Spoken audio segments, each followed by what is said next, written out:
A very good evening and welcome to everyone on this 38th webinar, WiseViews ICFAI Leadership Conversations.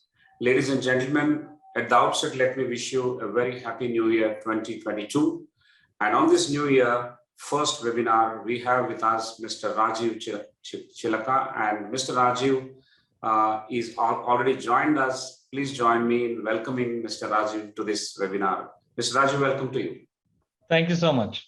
It's going to be an exciting conversation today as ever, and we have huge number of registrations and a large set of questions which we are grappling with. We will try and consume everything within the 1 hour or 1 hour 10 minutes that we usually take. We have an exciting presentation to be made by Mr. Rajiv, but before that, please allow me to share my screen. I will do a brief intro of the guest. So welcome to WiseViews. These leadership conversations we hold every Friday at 7:30 p.m. This is the 38th webinar, as I said, uninterrupted. Over the last 7 months or more, we have been holding these conversations every Friday. The topic today is brand Bheem and how we are going to track the local story going global with the creator, Mr. Rajiv Chilaka, being with us. He is the CEO of Green Gold Animation. That is the organization which has actually created Chota Bheem. Chota Bheem is a very powerful, popular character, and more about it in a few minutes from now. It's going to be a half an hour or 25 minutes of an initial talk to be delivered by Mr. Rajiv, and then we'll have 30 to 40 minutes of well-structured questions and answers. This is handsome Mr. Rajiv Chilaka, and a brief intro. He created, as I mentioned, the popular Chota Bheem. It's an iconic character which became the sparkling mascot of Indian animation industry. It's a pioneer, treading an illustrious journey into the millions of hearts of kids, not just in India, but across the world. Green Gold business now spans across television, movies, digital, and licensing and merchandising, reaching a viewership of more than 60 million kids. They also own and license India's biggest children's IP with over 100 brands across multiple categories. Mr. Rajiv is often touted as India's Walt Disney for his distinguished efforts in the Indian animation industry. He is now the leader of 800-strong Green Gold family that produced a catalog of over 10 shows, 650 episodes, 80 TV movies, and 4 feature films in the last decade. Mr. Rajiv studied at the University of Missouri, Kansas City, and the prestigious Academy of Art, San Francisco, the United States of America. With this brief introduction, I wholeheartedly welcome Mr. Rajiv to this conversation, and I request Mr. Rajiv to now start his talk, and all of us are eagerly waiting. Once again, I welcome all the participants who have joined from the US, who have joined from other countries in spite of time difficulties, and all the members who have joined from the Indian towns and cities across the country. I once again welcome you. These shows, these conversations will continue irrespective of a holiday, irrespective of any festival, because there is no break to learning. We will continue learning every Friday at 7:30 p.m. For now, we will hand it over to Mr. Rajiv Chilaka. Over to you, sir. Thank you, Mr. Sudhakar. Should I start my presentation? First of all, thank you for having me here. And I'm delighted to share whatever I know here. And I'm trying to go and cover a little bit. I'm assuming the viewers don't know much about animation or this industry. So I try to figure out how do I address this audience who are young, budding, talent, entrepreneurs to enthusiasts to techies to all kinds of crowd. So I felt then I realized that maybe it's a good idea to kind of briefly talk about myself, the company, and talk about the brand Bheem as to what we are. So for those who don't know me, I am Rajiv Chilaka. I am founder of Green Gold Animation. I'm a creator. I've created a lot of animation shows, the most popular being Chota Bheem and Mighty Little Bheem. I'm an entrepreneur. I'm an investor. I have directed a lot of animated kids shows, including 6 feature films. and I am continuing to do that. Most recently, I've directed Mighty Little Bheem, which has gone on to become a worldwide successful show. And a lot of people assume that since I'm in animation space, I can draw well, but that's not true. I'm horrible at drawing, especially when compared to my artists. I don't compare at all. I'm a storyteller. I don't talk too much. I just do things, achieve things. I'm not a guy who boasts and that kind of a guy. I am a dreamer. And as you can see, this is not a zero, this is a laddu. And I'm a laddu lover, especially bundi laddus. So, so as a founder, this is where we are. This is our current office in Hyderabad, Gachibowli, Platina building. We have almost about 40,000 square feet of infrastructure, high-end infrastructure, and we are employing around directly about 600 people who are in the animation space, and another 200 who are into distribution, licensing, merchandise, soft toy manufacturing, and other things. And we indirectly give employment to another 400 people, 200 in Rajahmundry and 200 in Kolkata. And this is our current staff. This is, of course, pictures taken pre-COVID. Right now, we obviously we're not safe to take that kind of pictures. But let me talk also a little bit about Green Gold, what Green Gold is into. So Green Gold is basically pretty much our biggest core strength is animation content production, and whatever content that we produce, we also distribute it, not just in India, across the world. We are also into licensing and merchandising, which is basically what you see in the stores, either toys or photo frames of our character license to soft toys to t-shirts and other kinds of merchandise like school bags and pencil boxes, water bottles, etc. Besides just doing all these, events is also a big part of our thing, wherein we do a lot of events for children at schools or in malls, promotional events majorly, using our characters and stuff. So far, just to understand what we have done, we have produced about more than 35,000 minutes till the year 2021. So I mean, most probably till October or November, these calculations hold. So out of this, most of the majority of the content is produced for our own content. So IP meaning intellectual property, it is not to be confused with internet protocol. So this is more of content creation out of the creators are in, that means the creators come from Green Gold and they've created these shows. When I talk about service, that means it is property belonging to somebody else for whom we are producing it. So till 2017-18, we were pretty much producing content for ourselves, and basically ourselves, and then we produce, we distribute and stuff. But later on we realized that as we are growing the number of people, it is important to de-risk also, and we also started doing service work. So pretty much like I mentioned to you, a lot of IPs, television movies, TV episodes, as well as theatrical movies we have produced. A majority of that 35,000, almost like 40% of that content is directly attributed to the brand of Bheem. So pretty much look at like almost like last 10 years, if you consider, almost 4 years of that is purely producing Bheem's content. So majorly we have different brands and spin-offs in Bheem, but the most popularly known among the Bheem's brand are Chota Bheem, Mighty Little Bheem, and Super Bheem. And these are kind of just snippets of other shows that we have produced. On the top left corner, you see is Bheem in the City, which is the most recent 2022 avatar, where we realize that in 10 years, the kids have changed a lot, and we have to also address our urban audiences. But we have different versions to keep everyone engaged. We had produced shows like Kalari Kids, Love Kush, Mahaganesh, recently first OTT Telugu original, which comes on AHA. We have produced a 3D Kung Fu spin-off called Kung Fu Dhamaka movie. We produced Mighty Raju, Arjun the Prince of Bali, and various other shows. So those were IPs, and these are pretty much the service products. So we're working with basically international as well as domestic clients. So we have clients in Argentina, America, UK, Japan, and India as well. So we're producing different shows And of course, the most popular among these is Ninja Hattori, and currently Rudra, what you see in the middle center top, that is the #1 show for kids in India.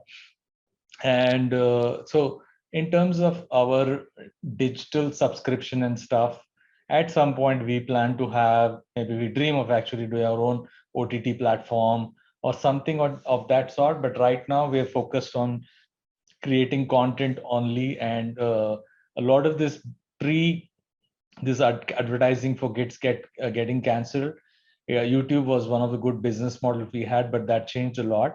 But in spite of that, we are continuing to produce content which is posted on different social media platform, and we have about 25 million, out of which majority of it is from the YouTube, and then goes Facebook and other social media platforms. So pretty much the who's who of the world we are working with, the top brands, be it Disney, Netflix, Turner, which is now Warner, or Amazon, and many Nickelodeon, which is a Viacom property, as well as Discovery and Sony. All the biggest 6 media companies in the world we are working with, and not just in India, but also outside of India.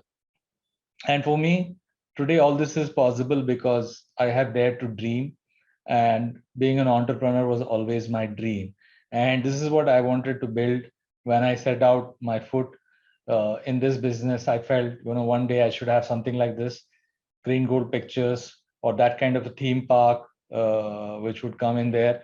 But this, of course, was this is a modified image of Pixar Studio, which I kind of think, and that was a dream that I started with, building something which is not just a local company, but being a global company is the dream. And this is where we started. This is the earlier slide was where we wanted to be, but this is where we started in a with a humble. This was an earlier house that we used to live in.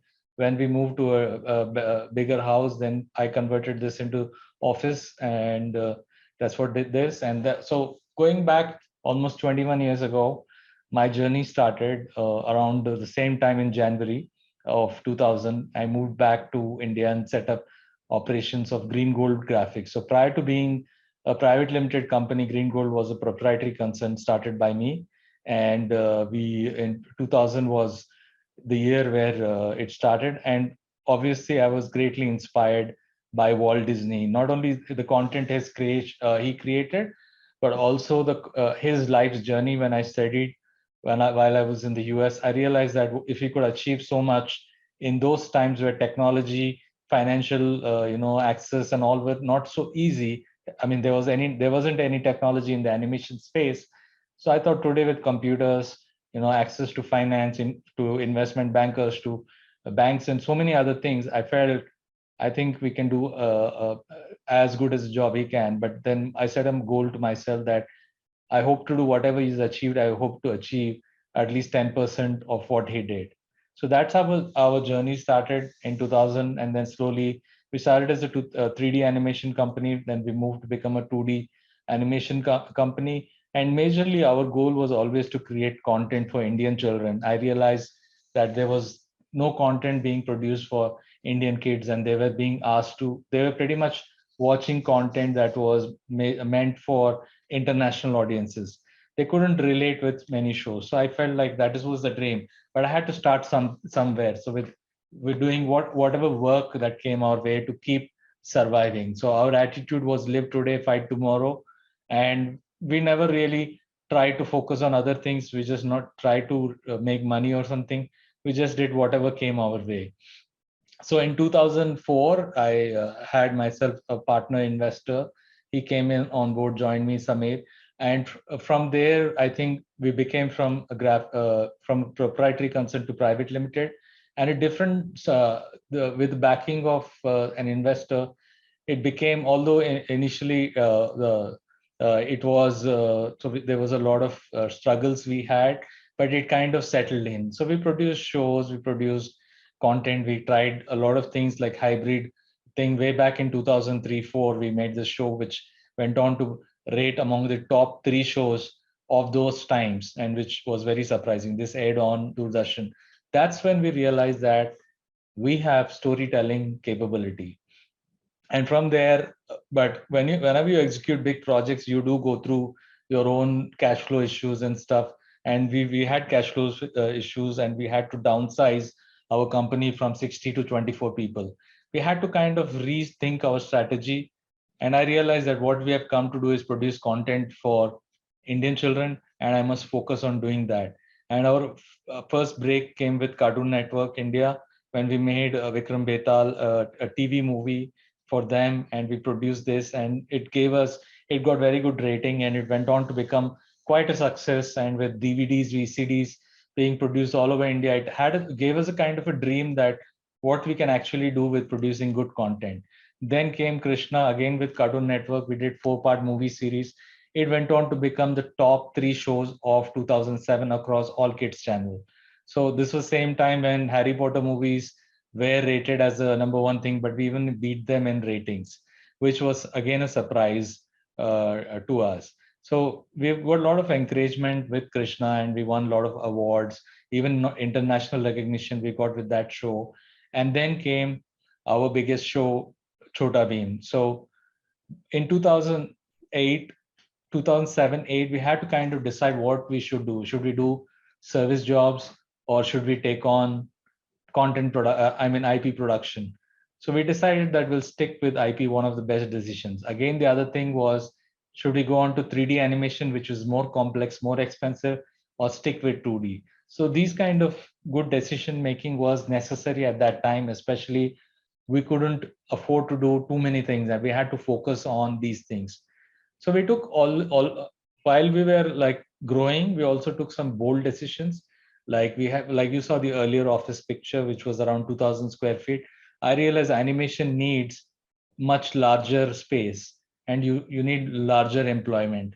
So I realized that we should go to the next level, and then we signed up a lease of 15,000 square feet. And just as we got everything ready, the interiors, etc., there was a short circuit, and there was a fire. And with that fire, it kind of almost felt like all our dreams vanished. But just a few days later, a week, about 10 days later to that, Chota Bheem went on air for the first time, and it was a runaway hit. And we had an opportunity to fight back, and not just, so we had to redo entire interiors one more time. And it costed us a lot of money, but we had hope in Bheem. So it took us a few years for us to come out of this mess, but we did it. And in 2008, when Bheem went on Pogo, that kind of saved us, our company, from shutting down. And we didn't, and then it not only just it saved us, but it went on to basically be a flag bearer for the Indian animation industry. From there was no looking back. Bheem went on from achieving one milestone to the other. The ratings were on the top. It was a hit with children as well as with the moms. They were happy to allow the kids to. It's important that you get permission from the parents to watch the show. They were getting that. And then soon it went on that Bollywood actors were using our characters to promote their movies. So which was something that we never imagined that would happen. So with all these crazy things that were happening around us, we saw an opportunity to kind of get into the merchandise space, and we kind of followed the Disney model and got into merchandise and started doing all kinds of things, from comics to storybooks to DVDs to merchandise to T-shirts and a lot of other things. So we always tested before we went on. We started with putting up small booths, testing our products. And we also did some crazy things. Like, when we put our merchandise in Charmas, we bought Bheem in an open top car. We rented that and we bought it. And then it was a rage, something like the whole of Abbott saw that this Bheem's character was come and taken on. With this, we got encouraged to put our own stores. This is one of the first stores we put. And this was in Eat Street and Necklace Road. And again, this booth did very well. And then we had bigger and better shows. We did, fashion shows for kids. It went on. It was no longer just a Hyderabad story. It was a national story. Obviously, we also had some failure stuff. It's not just everything we touched went well. We also tried to get into training in animation thing, but I realized that wasn't our cup of tea, and we couldn't do that. So we kind of decided that this is not our strength area, and we shut it down. We also dreamt of being a global company. And then in 2016, we went and opened an office in the US. And from where we've been right in the heart of Hollywood. And this is the building which we had the office before COVID. Now post-COVID, everybody's working from home. So right in Beverly Hills, right in the heart of LA, we had this office and we created a lot of IPs. So these are in progress and hopefully something good will come out of that. Coming back to brand Bheem.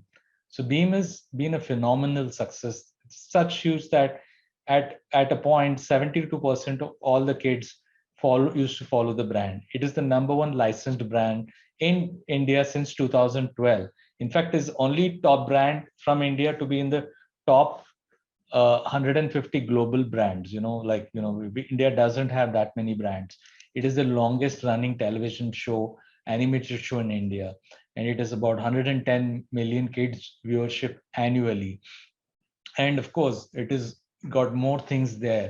It is a household name. It has got 360 degree presence. By the 360 degree, I mean, be it in the digital space presence, in the gaming space, merchandise, physical or television or mobile or whatever. It's a winner of numerous awards. Kids love Bheem. It has got an amusement park ride at Imagica. I don't know how much worth of brand Bheem, but it's definitely worth a lot of money. And of course, it wasn't easy to come. It took us 5 years to make it work. And from 2003, we've been trying to sell Bheem. Finally, we made it possible in 2008, April 6th. And it is the biggest Indian animation show ever. And of course, what it is not only helped just our company, but also Indian domestic industry. For any industry to be successful, there has to be a domestic animation industry. And that's very important. Bheem is so strong that we had to build an exclusive soft toy factory right here in Hyderabad, about 1 hour. I think it's somewhere in Medchal we have. We had to build this because we couldn't the demand that was coming. We couldn't get it from China right in time. So we had to build our own soft toy factory. And about Bheem, we were always, although the characters completely looks Indian, we were always thinking global about that character. This is kind of the growth chart we had for Bheems. So many things produced. There's spin-off shows like Mighty Raju and Arjun the Prince of Valley, where we produced more than 200 episodes. These have been born out of the Bheem show. And of course, we produced like about 4 feature films on Bheem alone, and 3 franchises at the Chota Bheem, Super Bheem, Mighty Little Bheem, as well as now in 2022, we just launched Bheem in the City. So, and the journey continues to grow. So this is kind of Bheem's universe, from 2D to 3D avatar to his friends, we got all kinds of things, This kind of the brief journey to 2008, 2000, 2D characters, simple. We had a 3D avatar, then a modified 3D avatar to a baby Bheem avatar. Again, it continuing. I mean, it's not like the popularity of Bheem is going. It continues to be a popular among the kids. And I thought that was kind of lifetime of a Bheem is 10 years. I thought it is going to end just in time. 2019 came Mighty Little Bheem, India's first Netflix original for children. And this not only India's first Netflix original, but also Asia's first animation original. This has become a major hit. It is #1 preschool show and Netflix. Not in India. This is globally the #1, and it is not just successful in English. I mean, this is a sound off show. There's no dialogues in the show, but this has been the most popular show even in Latin America, countries like Brazil, Argentina, or Europe like Germany. These are countries where they never watch Indian kind of shows, but this has opened the gate. I mean, if you see on YouTube alone, Mighty Little Bheem has more than 4 billion views on that channel. This was Reed Hastings, the founder of Netflix. I mean, Netflix is one of the largest media companies in the world today. In his book, he wrote 3 pages on Mighty Little Bheem because this is something that they never exceeded, that content produced somewhere in India would do well in across 190 countries in the world. And he mentioned that in his speech in Delhi in 29 towards the end of 2019, that at that point more than 27 million households have already watched across the world. It is much larger now, but I don't have that stat. First time press started to cover Indian animated character across the globe. If you see, this is LA Times calendar, one of the most respected newspapers in the world. They had this center page on with the title India's Bheem lifts Netflix. That's how much it has impacted the growth of Netflix viewership, especially in the kids segment. This is something we never imagined. You know, creating content is great, but going out there and winning that kind of thing it's amazing. More importantly, what I'm touched is that UNESCO, this is 75th India's year of 75th Independence Day, 75th year of independence. And in this, at this landmark independence year, Netflix and UNESCO have partnered to celebrate and promote India's rich cultural heritage around the world with the help of our own mighty little Bheem. No longer Bheem is a Indian phenomenon, it is a global phenomenon. I'll briefly take you guys through production design, just some slides of how we created, and then I will end my presentation and open to Q&A. So this is basically how we created the Bheem. So we had a 9-year-old Bheem. We had to age it down to a baby. And my instruction to my character artist was, if you design this baby, if you see this baby on TV, we should feel like picking him up and pinching his cheeks. You know, we have to have that kind of cuteness in the baby, and we were able to achieve that. And of course, you know, we had tried various kinds of role play in that. We had an opportunity to create Dholakpur all over again, and we made a clean, clear, beautiful village. We recreated that, and it came out so well. The artists had an opportunity, time, budget to create something like this. So these are some of the visuals from the series Mighty Little Bheem. So when we create the episodes and stuff, we create a mood board. We have a color palette. Important thing to remember that usually kids shows, preschool especially, which is age group of 2 to 4, we always try to keep the colors bright and light colors and bright colors. The lighting is always day lighting. Sometimes only rarely we use dark lighting, like in this case where they have entered a haunted house by mistake. It is not haunted though, but they think it is haunted. So we, in such a scenarios, we do. Also, we realized from Netflix, the how do you design your logo is so important, and we kind of made this color palette of different posters for our episodes. And then, of course, just the snippets of what kind of episodes. This is on Netflix, guys, and the episodes are only 5 minutes. Try to watch it. This is made in Hyderabad, so I hope you guys like it. And so these are different episodes. We have all kinds of naughty things that Bheem does. I just want to end my presentation with one saying that is not mine, is anonymous. Warriors are not the ones who always win, but the ones that always fight. And so in life, I think we have to be successful. We need to fight. We need to struggle hard. These last couple of years were difficult times with COVID and other challenges that every company, especially every private company, faces in India. But I guess it's time we up our game, show the world that India can do wonderful things. Mr. Rajiv, thank you very much for this phenomenal presentation, which captured the journey of Chota Bheem, as well as the impressive journey of Green Gold, including that of yours as an individual, as a dreamer, as a storyteller. I think we are extremely proud of you, not just because you are from Hyderabad. We are proud of you more because the brand of India has gone global, and with persistent efforts, great deal of strategy and perseverance of an entrepreneur, which is dosed in heavily in your journey. So we're extremely proud of you. I want to tell you that we are joined by our Honorable Vice Chancellor, Professor Mahendra Reddy. We are also joined by several of your friends who studied with you in your engineering college. We are also joined by some of the people from US and other parts of the world. Once again, thanking all of them and wishing them Happy New Year. I just want to briefly capture the fantastic journey that you have covered. Is that you have been a pioneer for the animation industry at the domestic level, at the India level, and 360 degrees it has come now in terms of getting inspired from somewhere outside has been the norm. But then that has been very forcefully, very constructively taken forward with you being the inspiration, that is Chota Bheem being going global, and also trying to beat the ratings of several other competing movies and characters as far as the kids viewing is concerned.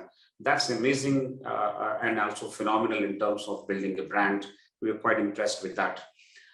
Small beginnings, humble growth, perseverance, but very clear strategy in spite of difficulties like fire accidents, almost like a phoenix rising from ashes. I think you built this organization. We give it to you, and I'm sure many more years. There is no depth to brands. That's why we build brands. There's no depth to brands, and brands like Chota Bheem made India proud, not just in the country, but across the world. That is the fantastic story we have heard today from you, and several other details I'm sure you had to rush through because of the paucity of time, which we will catch up with you subsequently as well in the Q&A session if required. So, ladies and gentlemen, what I'll do is we will have the Q&A session.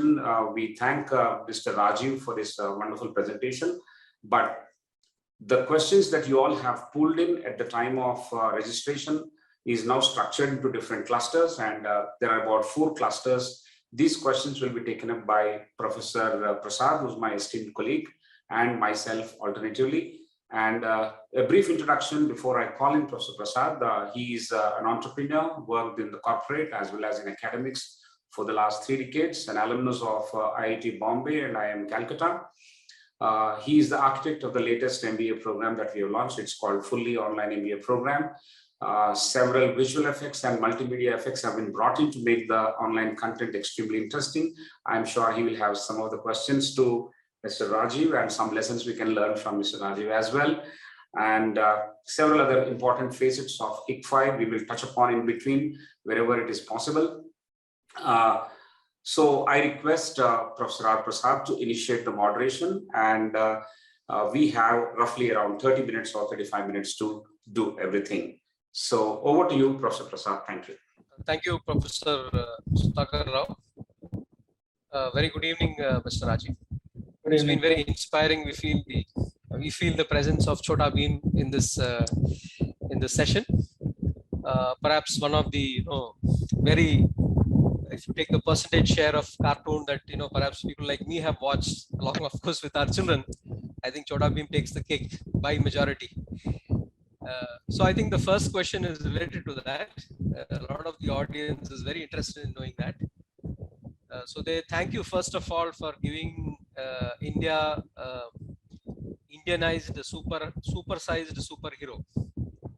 So the question is, what was the inspiration and thought process behind creating the Chota Bheem character and stories from all the variety of characters that India has?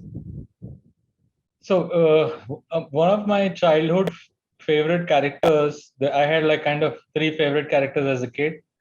And of course, when we look back, it is mythology that we were exposed to. So Bheem was my most favorite character. Then there was Krishna, and then there was Arjun. And I was a big fan of Mahabharata and those movies we used to see, made in Telugu, Maya Bazaar, all these kind of things. I used to enjoy, even Gatoj Gaj and all these characters. So when I thought like, what kind of characters, what story I should tell, I found that Bheem's story would be the most amazing.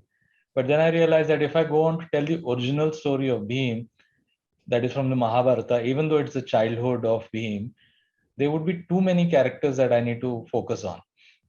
So how do I get away from all that is what I thought. So Mahabharata has so many great characters: Karna, Duryodhan, Nakul, Sahadev, Yudhishthir, Dharmaraj, Kunti, so many people like Bhishma, unlimited. So I felt like, what if Bheem is born as a normal kid in a certain village? He's got that kind of physical strength and normal people and normal friends. How would he be? And he's not a prince, he's a common guy like anybody. I felt that was an amazing idea, and I thought I should put it on paper and try it out. And I did that, and I narrated the story to my other friends, artists, colleagues, my family, my nephew and niece, who were the best audience to that age, and they loved it. So then I realized, I think this is something that it'll fly. And we focused on working further the stories and other things.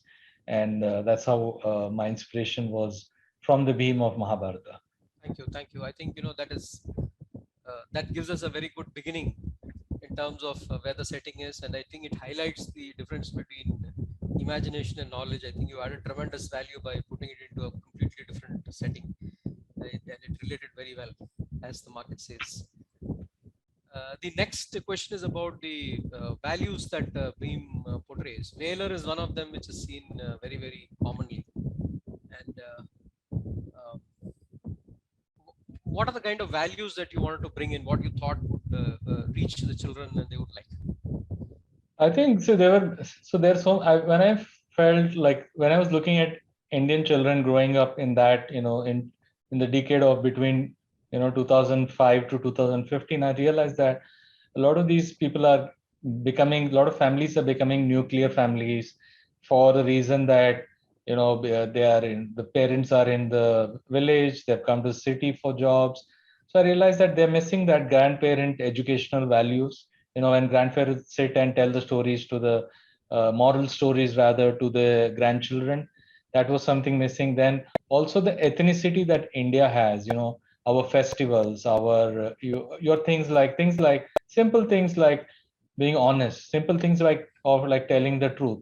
Also Indian cultural things like doing namaste or touching the field of elders or standing by your friends in difficult times or family members. So these were kind of the core things that we focused on.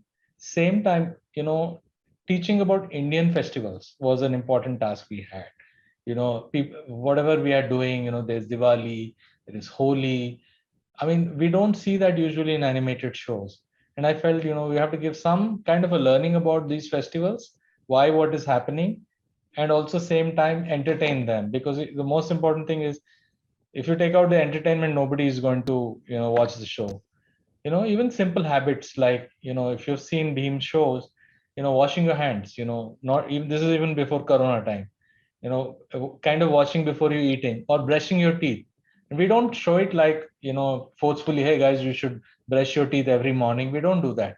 So when your favorite character just gets up, stretches, brushes, smiles at himself in the mirror, kids tend to do that also, but if it's not in a preachy way. And then also eating healthy. This was time when India was suffering a lot from malnutrition. A lot of kids, I read so many reports that many babies don't make it beyond 5 because either they're not eating well or the parents are working or something. I mean, especially the poor ones. I thought there should be some element where we are encouraging these little children to eat, and we kind of chose laddus. And Indian mothers are very smart, so they make this dal rice thing, and they say this is the laddu, and the child eats. So we saw that it's important that health at that age, especially our core audience is between 4 to 6, wherein many of them neglect eating. So that was something, and I've seen the challenges that my sister-in-law had for feeding kids and stuff. I thought these things, our show should help Indian mothers to feed their children, and if they sit in front of him, there should be no whining and they should just eat. So like these kind of values we try to bring, besides standing up and fighting evil or wrong. I think you've answered some of the other questions as to why laddus, why no school, why a village. I think these have also been responded to here with. The next question is about you must have taken feedback once it started getting aired, and then you've built it around. You've taken a lot of adjacencies, characters, stories, lots of space around. No, what went into taking this feedback and building it up? Yeah, I mean, see, it's important. Feedback is very, very important from the audience. And then, see, as an industry, animation industry, we were all growing. When we were writing these things, there were no animation writers. There were no writers who could write for children. So and we had that challenge. There were not people. Nobody has made a show in India. Nobody produced anything in India. People, I mean, like the West had from 50s and 60s producing, or rather 30s and 40s, they were producing animation content. Sadly, we had no industry till 2000, year 2000. So the challenge is you're basically learning so many things every year. So you obviously you will make mistakes, like you don't know certain things. And then you're always focusing on one thing and you miss out something else. So there were a lot of things like initially, like we had like we realized that we can't focus only on boy audience, like Bheem only cannot be the hero. So we given a lot of highlight to Chutki and Indumati and a few other girl characters in the show. The other thing also was like, we had to show to initially in the episode Bheem and Kalia are shown as competitors, but later on as we do, they become friends and Kalia gives more comedy to the entire show and is best friend of Bheem as the series progresses. So what we realized that Kalia was the most popular character among the kids, not Bheem, but they would not say that. That was my research, and I realized how do you, and in an episode if Kalia wins, everybody's happy because that is the empathy that people have for the character of Kalia. So we had to work a lot of things around that characters. We had to make so many things. I mean, like people ask, okay, Bheem's father we never showed ever in the series. So does he have a father or he doesn't have? So many questions that thing, and then we're trying to address those as we go. In our most latest series, where Bheem comes to the city, we are shown Bheem's father. So this is like 11 years later. I mean, actually 13 years later, the show is still fresh in kids. It's still doing fantastic. And we have plans to launch Chutki as a girls show. And I'm just waiting to sign that. Hopefully in 2022, we will be able to do that, bring India first girls show also. I feel we've been trying to get a girls show for a while. Sadly, we couldn't succeed so far. Hopefully 2022 will be that year. Very, very interesting. Very interesting. Thank you, sir. Thank you. I think the associated question is, now that it has gone to, as YouTube says, it's more than 4 billion audience. From you were mentioning more than 190 countries. What are the kind of values you think audiences from those countries are looking at? Is it the same that the Indian children are looking at? Is it something else? I think in our show, Mighty Little Bheem, what we tried to focus was the love between the mother and child, which is the most important. When it is a toddler, the most important person in toddler's life is his mother. And then comes everything else. So this is something that we designed the show around the love of Indian mom. Like A.R. Rahman went to the Oscars, he said, "Thank you, mother, for inspiring me." So that's how Indian values are. The mother becomes the most important character, even for a 60-year-old man also. Everyone knows that Indian mom is, so we wanted to highlight that. And that is what connected around the world, the relation between the mother and child. And what all the pain that mother goes through raising that child, because children at that age are extremely naughty. They have to be taken care of, and they can just disappear in a while. They can just crawl around, and the mother gets no rest. So we're trying to focus on those things. Also, these young age children are very observant about animals, nature, butterflies, anything with so we try to introduce. I was watching old films, Telugu, Hindi, all those things, and I used to see most heroines used to have a calf as as one of the characters in the movie. And slowly, as we come to today's movie, we don't see that. So because was true about 40-50 years ago, where people used to have cow shed in their house, no longer it is there. So we try to bring those kind of Indian values to the whole thing. And in the farm, living on the farm is such a common thing worldwide. Actually, it's not. I mean, we don't get to see that. So we try to play with nature, fun things, and I realized mother is the only person can actually talk. So there's no dialogues in the show, which is one of the reasons why it connected with all the audiences across the world. Also, it became easy for Netflix to market the show because it doesn't have to do any dialogues or dubbing or translations and all those kind of things. It resonates. And animation, like music, animation is universal. Excellent, excellent. I think, another very important point is, though my son is now 13 years old and parents urge him, you're still watching Bheem, he still watches Bheem. So, I think that much of power is there in the brand. Thank you very much. I think I hand it over to Professor Sudhakar Rao for the next cluster. Thank you. Thank you. Mr. Raju, I think this is getting very, very interesting. As you initially mentioned that you are not a great talker, but that is completely proved wrong. I think layer after layer, you're giving so many details of how you went about it. There's a great deal of research, there's a great deal of thinking behind creating such a powerful brand. So from branding point of view, there are a few questions that I would like to put together. And the first of that is how the brand image development was conceived for Chota Bheem, the first show for you. So I think couple of things we see when we're designing a new character. The character and the logo become the most important things. So when we're designing the character, there's one fundamental lesson that when you make a silhouette, that is a shadow of the character, looking at the shadow, you should be able to recognize the character. And so that is something that we worked on at the initial stages. So like even if you saw Bheem's face in a silhouette that is in a shadow, with his unique hair, his face features, the shape, people can recognize this as Bheem. Second, he's very unique because he wears a dhoti.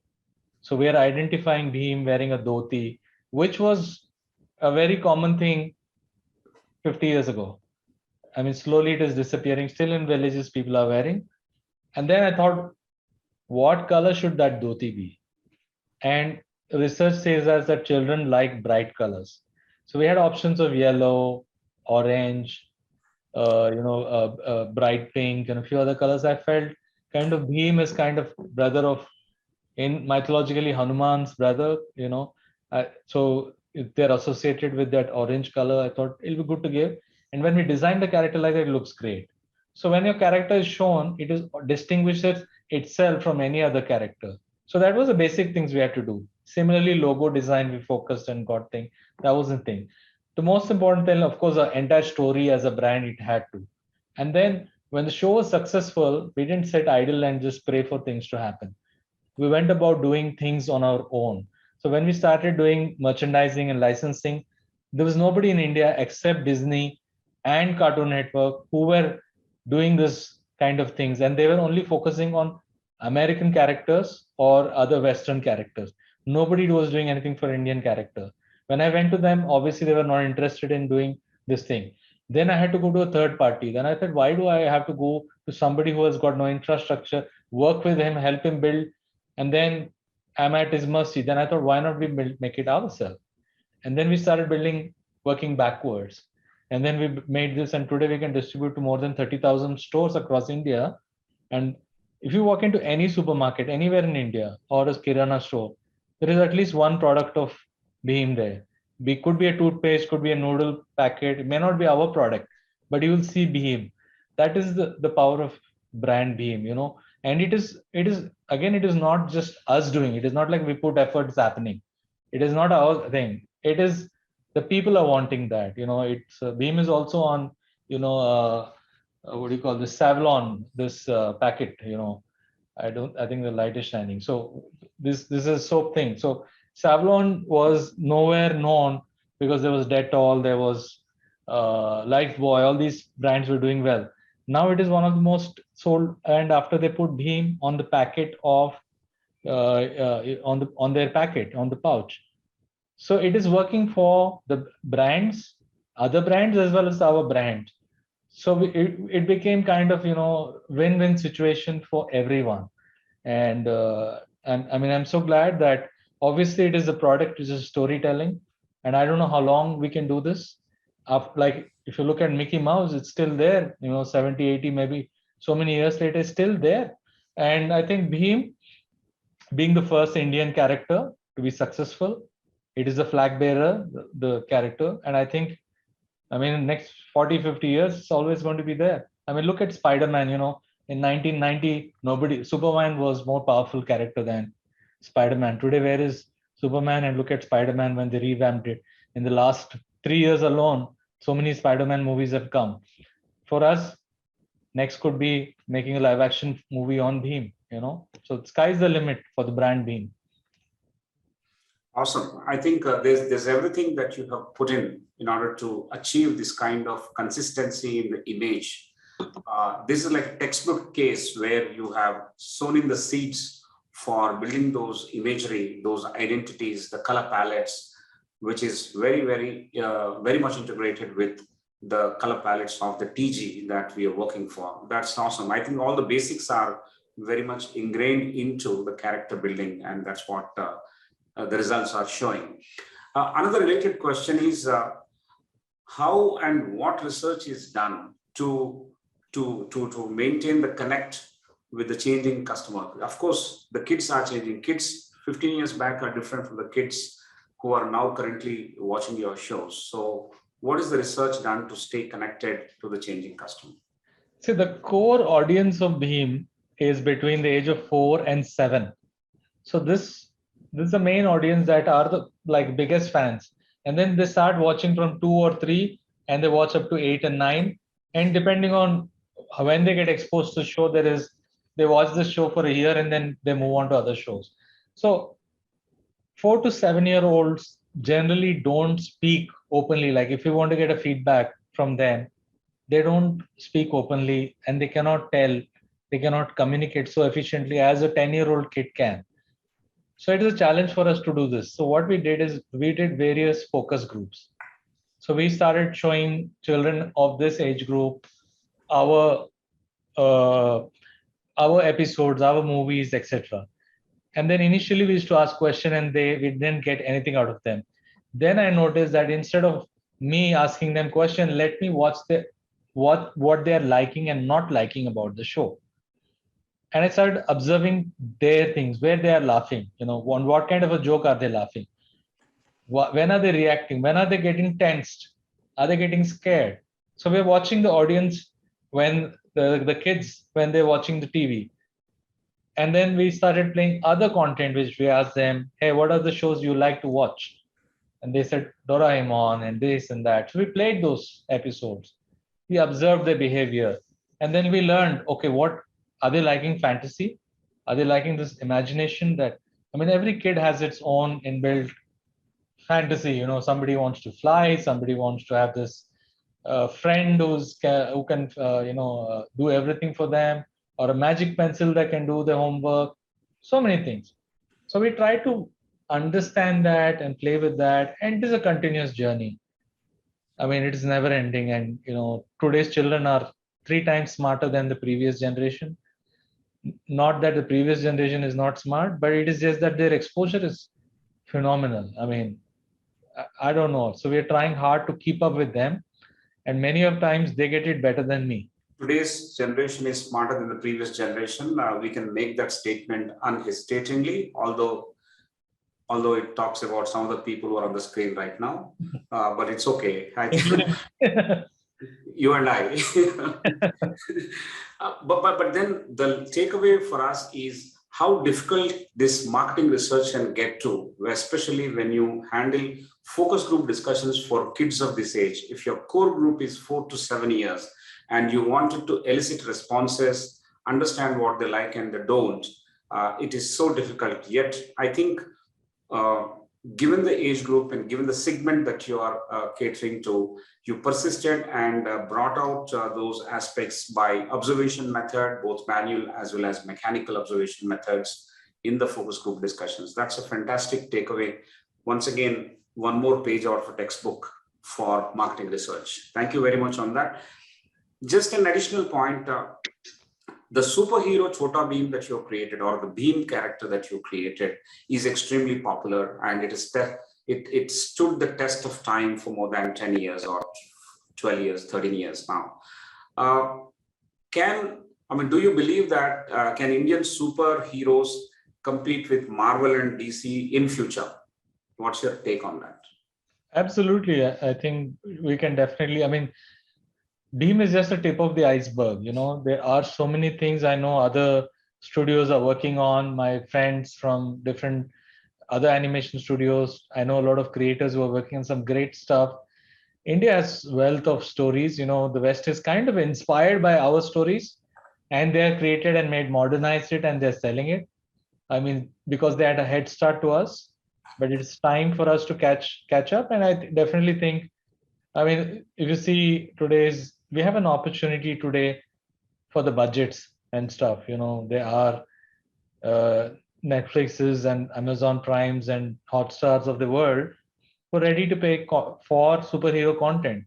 I mean, recently there's this Malayalam superhero film, Minnal, I don't know how to pronounce that, but I started watching last night. It was amazing. So this is how it starts. I saw another film, Telugu film on Hotstar called Adbhutam, where there is time travel concept in that, but it's told in a simple way. So we started to see this different type of storytelling happening in thing, and it's a matter of time when we will do that. I mean, today, I mean, there was a time in Hollywood when the storyline was very predictable. New York, there is a terrorist strike, or there is a King Kong that comes, or Godzilla that comes. It was very predictable, and now they've changed. Now it is all this Marvel universe, and again it's very predictable. But then India has so much to achieve here, and it's just matter of time. We will compete. Kind of language is no longer a barrier. Example, Bahubali has proved it in India. Pushpa has just proved it, that Telugu movie doing extremely well in Hindi.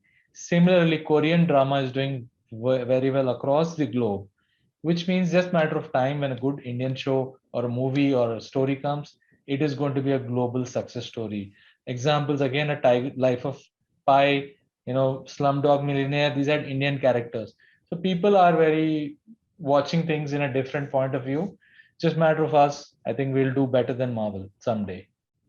Great. That's pretty optimistic. Indian brands and Indian superheroes and characters can become world beaters, and we can one day compete very strongly with characters like Marvel and DC's. That's pretty optimistic. Thank you very much for this.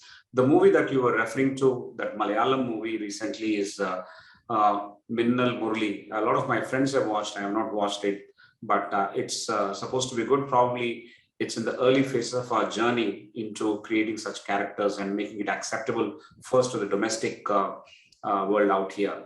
When Chota Bheem was made, there was a latent potential or latent liking.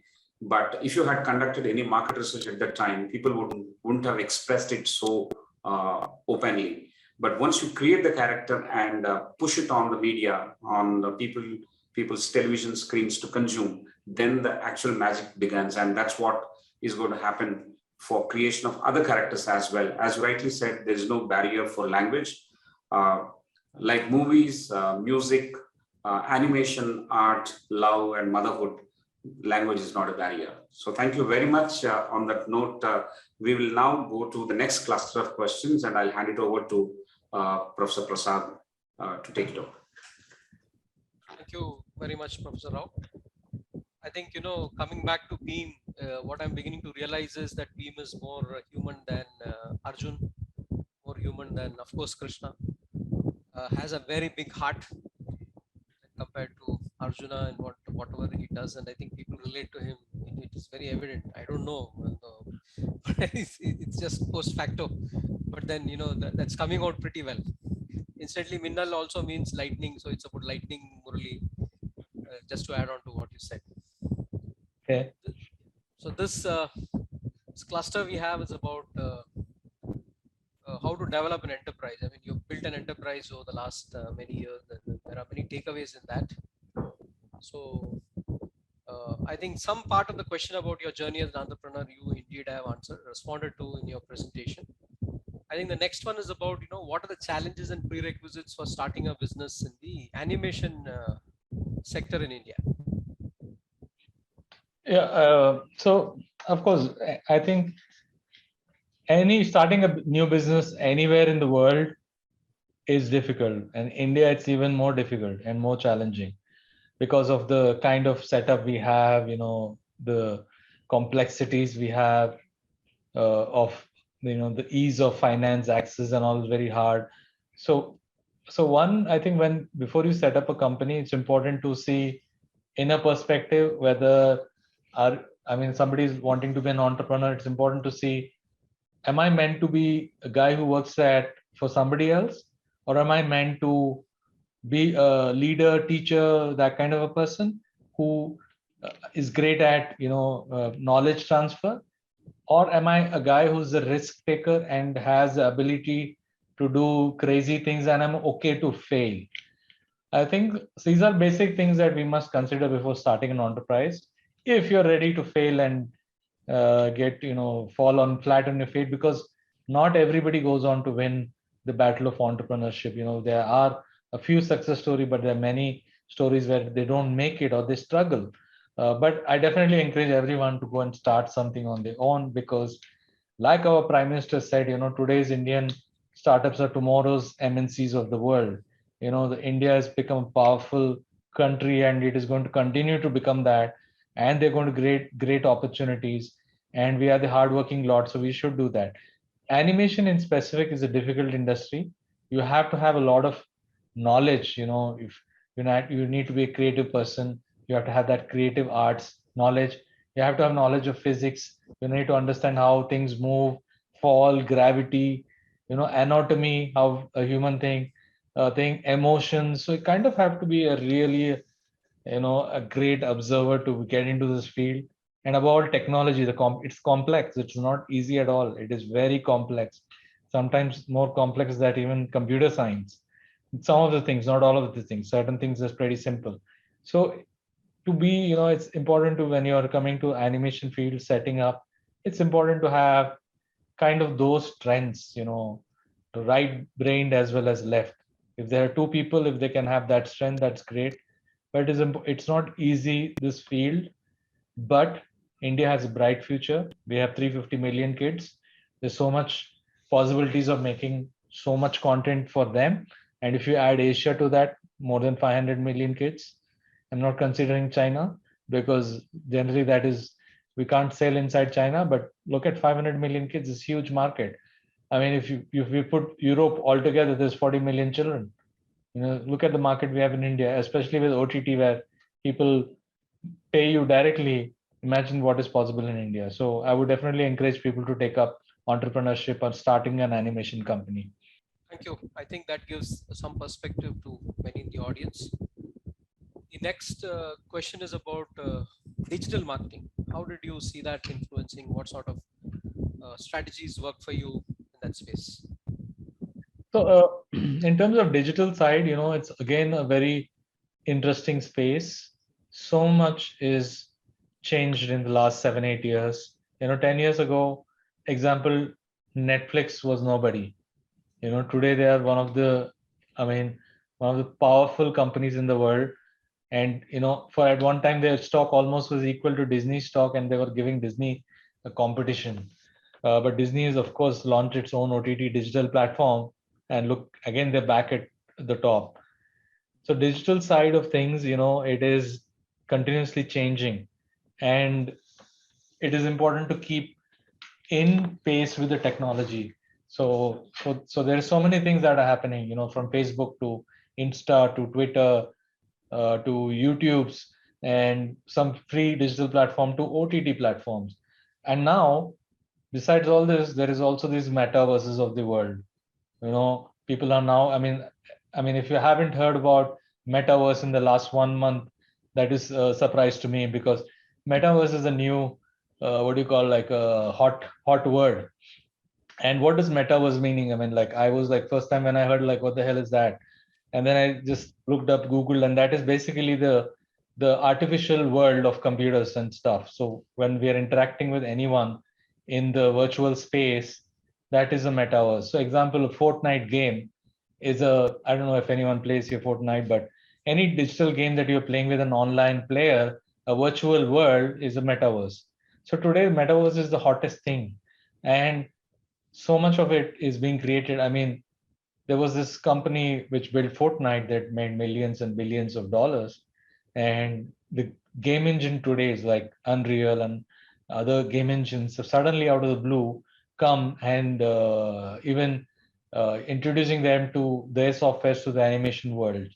So the digital platform is going to be continuously changing, and it is not as simple as making content and putting it out there on certain platform. Tomorrow's world, it is going to be much more interactive. You can it's all about avatars. So my avatar can be Bheem's avatar, somebody's can be Kalia's avatar, and somebody can be Krishna or Arjuna or whatever. And we can interact or party in the virtual space. So sky's the limit in the digital world, and it is continuously changing strategies. Every 6 to 12 months, we're re-evaluating our digital plans. I think that's useful for all of us. The element about technology trends changing, as well as the fact that interactivity is going to be a big thing into what all of us do, whether it's in animation or whether it's in education. The next question, you had a venture which went into training. I've always felt that, you know, what is there in entertainment has a lot of benefit in education if it is adapted properly. And because a lot of that imagination and thinking has already gone into that. So what are your takeaways or rather, you know, what insights would you like to offer us in higher education from that space? I think first thing I want to say that I have great respect for teachers, professors, you know, people who give knowledge to others like you guys. I have great respect for you guys because I know for a fact it is a special talent and it is unrecognized area in our country where people used to say, you know, guru comes first, and somewhere that kind of a thing has disappeared from our country. And I think there should be more recognition for even institutions who give knowledge, you know, great institutions like IIT and so many other institutions, IAM, Indian, the ones you've studied. I mean, look at what they've done to our country. Let's change the face of the country in like 30, 40 years. So look at where we were even in 1999 and look at where we are in 2022. In 20 years, everything changed. And this was basically the roots that we have invested in the education of our people.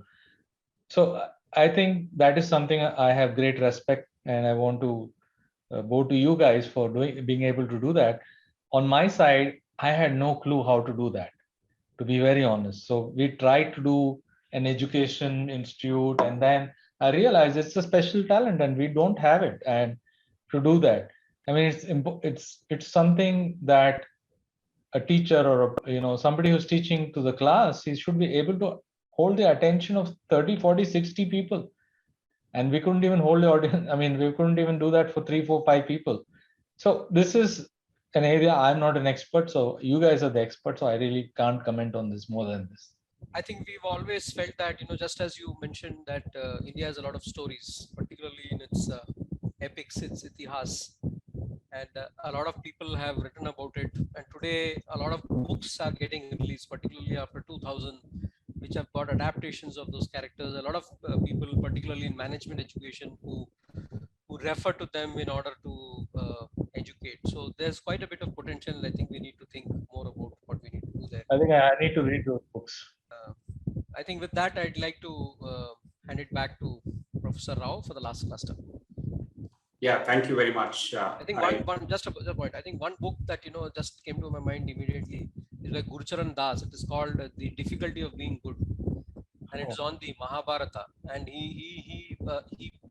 he's with all the characters equally, not just the heroes. Yeah, I'll look up that. Yeah, Rajivji, I will send you that book in no time. Thank you. Then I don't have to write it down. No, don't write it down. That book will be on your table very soon. Thank you. Thank you very much. I think this is, as we spend more minutes in your parlance, we are getting more number of questions again on the chat box, but we need to end this somewhere. I will do that by wrapping it up with a few questions, 1 or 2 short questions that we have. The audience is asking, do you have any tie-ups with schools to actually, you know, broad base the impact of the characters that you are creating? Do you have? We had done something in the past when prior to the lockdown and this scenario happened where everybody's re-evaluating things. So there were some plans going on, but it kind of stalled. But we hope to do that in the near future. Okay, great. The second question is about how can your success, because this has been a flag bearer, this has been a very inspiring journey, and so are the results there for us. So how your success can be replicated in other sectors? I think Indians need to understand, entrepreneurs, and think that we need to create products. Every product, which is out there today, Indians have kind of attempted those products. They had the plans for doing that, but they didn't go about it, and they kind of had been convinced of, choosing service over, everything else. If you see any top product, I mean, a product could be even a Google map is a product, A lot of these people, engineers who have worked on it, the ideation, they are from India. Maybe it's many of times it is their idea. We don't know that. But, we didn't have the means, somebody didn't have that. So it's important that we create products. I think it's for creating products, one, we have to be, like I said, if you're too smart, you will end up not making products because you've thought of all the things that if you fail, what will happen. But if you're not as smart and then you figure out that it's okay to fail, then, it opens up many more opportunities to take risk. Like what Tesla has done, went on and produced electric cars that, it kind of can drive you. These are things that we imagined and dreamt as kids.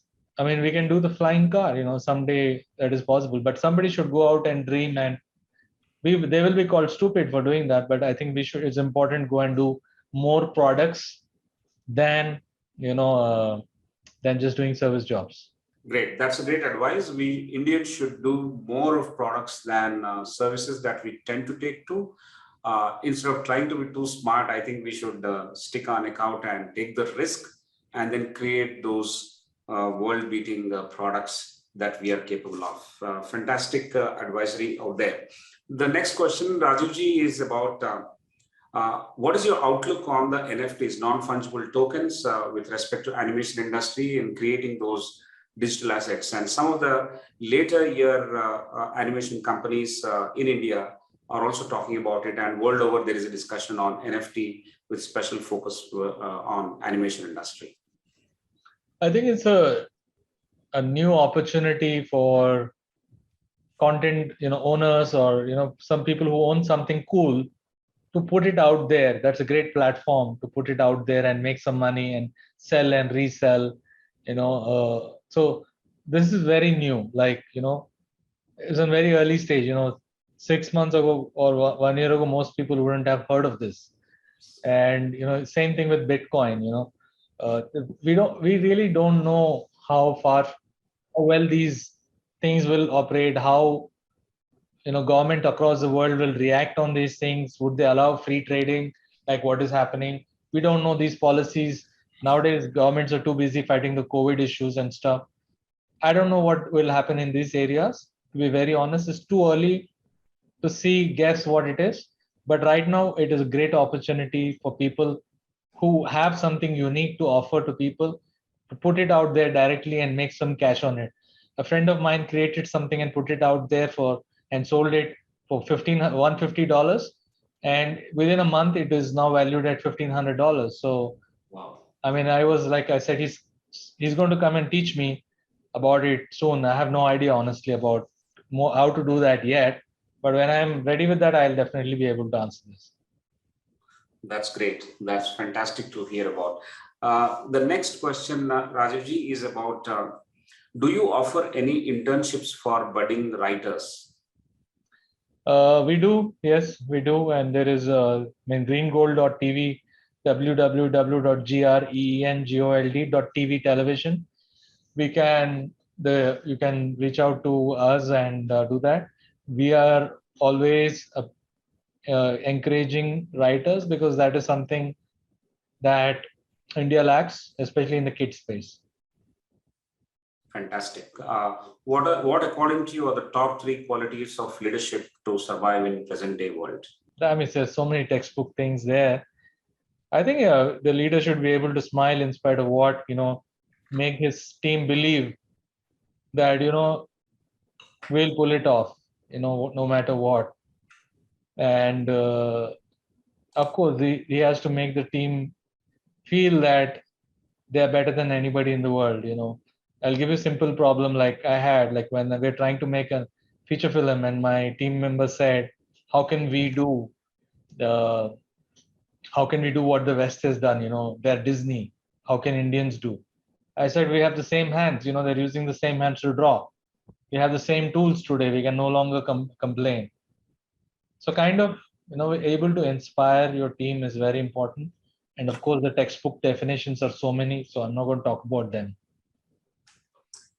Great. Thank you very much. There's one last little question that is actually flashing on the screen, and that is, why cannot we create a show by letting the mothers know about the better food required to a child through the Bheem character? Basically, the Bheem character is supposed to help the mothers to feed the kids better so that the child will do as the Bheem does. Yeah, it's a very good question. Say, to be honest, we are catering to children who are 4 to 7. I mean, the mother knows, mothers are very smart, especially Indian mothers. They know what to feed the children. So I don't think any kid is, kids want chocolates and stuff. If you go to a laddu shop and ask them how laddu sales have increased after Chota Bheem has come, Indian sweets, traditional things are there. Again, important to note that laddus, there are different types of laddus. It's not just motichur laddu or bundi laddu. There are so many laddus that are in Indian recipes itself, that a pregnant woman is given a certain type of laddu. I don't know what it is. It is good for their health. Especially while even when they are breastfeeding, it is given. So laddus need not be of certain type. It can be of great nutritional value. I mean, there's so many recipes online you should look up. And if a child asks you laddu, give them those dry fruit laddu or those nutritious laddus. Great. Thank you. Thank you very much for this inspiring journey of building a household name within India and outside India, not just for Indian diaspora, but also multicultural audiences. Just like the way Korean content is invading our homes silently, Indian content and Chota Bheem is also invading other homes across the world. That's a moment of pride for us, as I mentioned in the beginning. This is a flag bearer and a representative of what Indian creativity and talent can do. And you being a pioneer in the Indian animation industry and hailing from Hyderabad, we are extremely proud of you. May the storyteller in you create this industry. So we call it as storyteller industry in itself, looking for opportunities from the emerging technologies, from the rising market, as you mentioned, 350 million kids that are available captive within the country. And if you add Asia, it's about 500 million kids. So the market is large, opportunities are huge. The templates of building a brand in animation space is already very much existing with us. Take the job very seriously, stick to fundamentals, be willing to take that risk.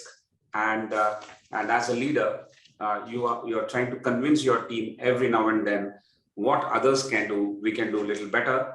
And the question is not about can we do, the question is, yes, we can do a little better. So that is the kind of takeaways that we have in today's conversation with the brilliant creator, Mr. Rajiv, who is with us. Ladies and gentlemen, it has been a fantastic discussion over the last several weeks, and including this one. I want to, on your behalf, thank Mr. Rajiv Chilaka for this fantastic conversation he has offered. He has got so many viewers, so many questions, as I've been mentioning. The details of storyboarding and mood boarding and the lessons of basic branding, and apart from that, the lessons from entrepreneurship and how to build a household name across the country and the world is something that we're going to remember always. And also that warriors are not those who win every day, but warriors are those who are willing to fight. One such warrior is Mr. Rajiv Chilaka, and the country is proud of him. Thank you very much, sir, for this wonderful time that you've spent with us. So on behalf of everyone, I'm thanking you. We take one moment from all of you.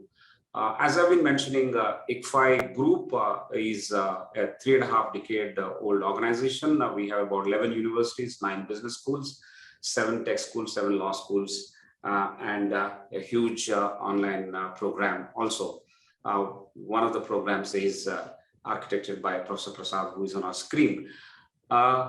So one of the responses Mr. Rajiv has given is that you guys in education know better what to do. So it's like, I think we should work together and we should explore the possibilities of working together, how the world of creativity and the world that we belong to is the world of discipline and structure can come together and create some IP which can probably have templates of teaching and learning and furthering the flag bearership that you have started when both our best of the minds from both the worlds come together. I also want to mention here that we have world's best case research team that we have. We are ranked third after Harvard and INSEAD in writing the case studies. These case studies are recognized world over. Every year we win more than a dozen awards. Our case authors are the best-selling case authors in the world for over the last 6 years consecutively, and that means a lot. We developed cases not just in terms of the text cases that we study in business schools, but also the graphic stories in terms of the comics graphic stories that we have.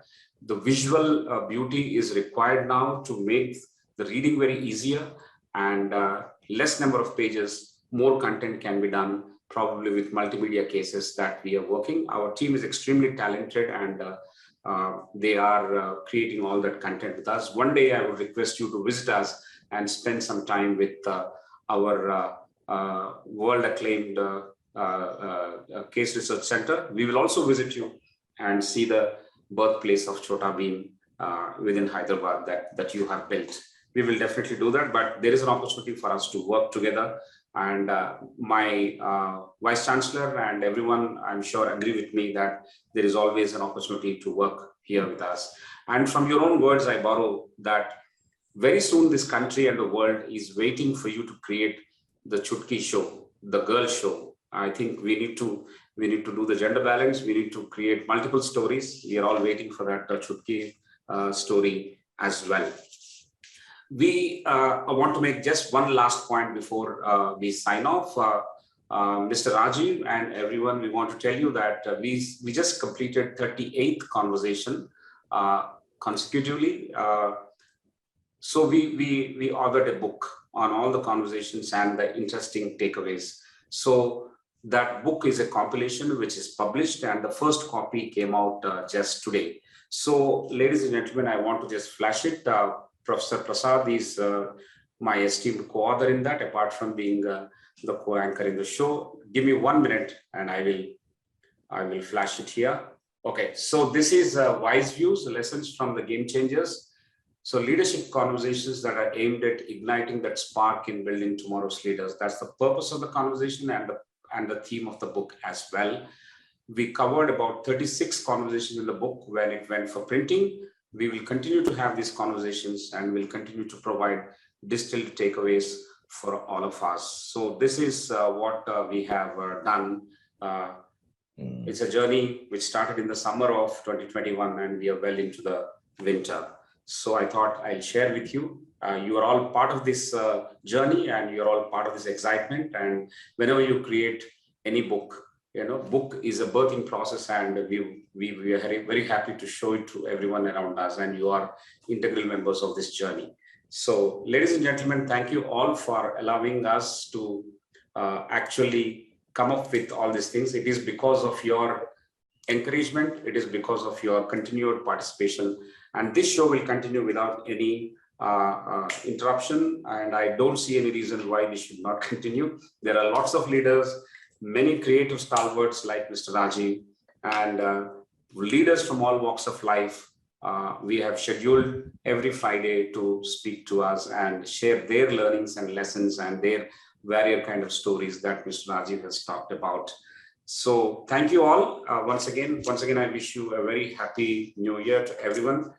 We hope that this new year will be healthy and happy for all of us. Do take care. The third wave is showing its head. All of you have to make sure that we don't overwhelm the healthcare industry, that is or the hospitals that we have, which is actually not sufficient in any country, including India. So we should be very careful. On that note, I thank you all once again and sign off. We will see you next Friday at 7:30 p.m. with yet another interesting leader for the leadership conversations on the WiseViews. Ladies and gentlemen, thank you very much.